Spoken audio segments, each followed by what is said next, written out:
Yes तो जो governor है वो सारी की सारी तरह की जो एक्सचेंजेस हैं, जो भी वार्तालाप होती है उनके बीच में जो भी बात चलती है वो सारी ध्यान से सुनता है कि किसी भी तरह की कोई प्रॉब्लम नहीं होनी चाहिए। Stop writing please, silence McCleary, put your sheets in order and see they are correctly numbered, silence, scraping of chairs and tables, Evans, thank you very much sir. तो ये सारी जो कन्वर्सेशन उनके बीच में होती है कि जब टाइम ओवर हो जाता है कि अपना लिखना बंद करो, ठीक है, साइलेंस, ऐसी चीज़ें, और अपनी शीट्स को अपने ऑर्डर में रखो, ठीक है, वो करेक्टली नंबर होनी चाहिए, चेक कर लो। तो आवाज़ आती है जैसे बच्चा आप पेपर में से पेपर करके उठते हो तो थोड़ी बहुत जो है स्क्रैपिंग की साउंड होती है चेयर टेबल्स की, तो इस तरह से वो सारी साउंड्स को ध्यान से सुनता है गवर्नर की किसी तरह की कोई भी धक्का मुक्की वाली बात तो नहीं हो रही कि इवान सब कुछ प्रॉपर तरीके से बिहेव कर रहा है। McCleary all right was it, Evans not too bad, तो कैसा रहा, तो इवान कहता है ठीक, कुछ ज़्यादा बुरा नहीं हुआ है। McCleary good, Mister Stephens very loud, तो वो आवाज़ देते हैं मिस्टर स्टीफन्स को काफ़ी लाउड नॉइस में। The governor heard the door clang for the last time the examination was over, और गवर्नर सुनता है कि जो आवाज़ है डोर की क्लैंग होने की, ठीक है, वो आती है और एग्ज़ाम है जो वो ख़त्म हो गया है। How did he get on do you think, asked Stephens as he walked beside McCleary to the main gate. तो क्या होता है कि स्टीफन ये सोचकर प्रसन्न था, खुश था कि गवर्नर ने उसे ही, ना कि जैक्सन को, ठीक है, आस्कर एज, क्योंकि जैक्सन को नहीं ना कहा कि उसने मैक्लीरी को मेन गेट पे छोड़ के आना है, तो स्टीफन अपने आप को ये सोच के बड़ा खुश हो रहा है कि सर ने मुझे चुना है। Ouch I cannot think he is distinguished himself, I am afraid. His Scots accent seemed broader than ever, and his long black overcoat reaching almost to his knees fostered the illusion that he had suddenly grown slimmer.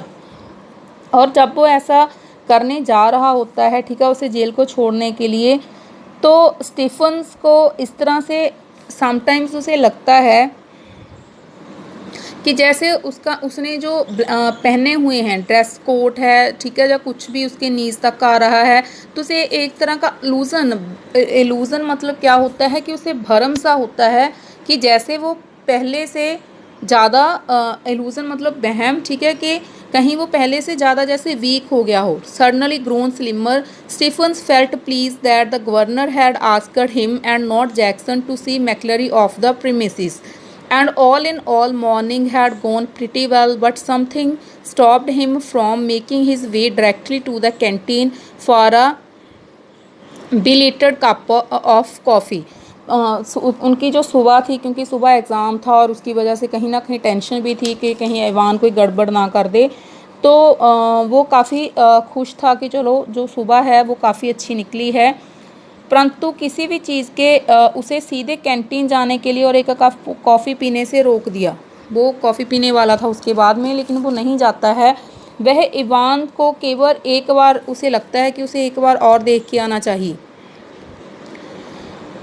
And then he wanted to take a just one last look at Evans. It was like a program he had seen on TV about a woman who could never really convince herself that she had locked the front door when she had gone to bed. Often she had got up 12 and 15, sometimes 20 times to check the बॉल्टस, और बिल्कुल उसे इस तरह की feeling आ रही थी कि जैसे मान लो कोई लेडी घर पे हो और उसे उसने अगर घर का लॉक लगा भी दिया है, लेकिन कहीं ना कहीं वो फील कर रही है कि एक बार मैं जाके दोबारा ना चेक कर लूँ थोड़े थोड़े टाइम बाद, इस तरह से। He re entered D wing, तो डी विंग में वो दोबारा से री एंटर करता है। Made his way along to Evans cell, और वो इवान्स के सेल की तरफ बढ़ता है। And opened the peephole once more. Oh no Christ no, there sprawled back in Ivan's chair was a man. For a semi-second Stephens thought it must be Evans, a grey regulation blanket slipping from his shoulders. तो क्या होता है कि जो उस chair पे बैठा है, ठीक है, वो बंदा जो स्टीफन्स जो सोच रहा था कि वो इवान है, grey regulation blanket slipping from his shoulder, उस बंदे के शोल्डर से जो ब्लैंकेट है वो स्लिप कर जाता है। और we will see what happen next. Thank you बेटा। and keep working hard till then. Thank you so much. Write down the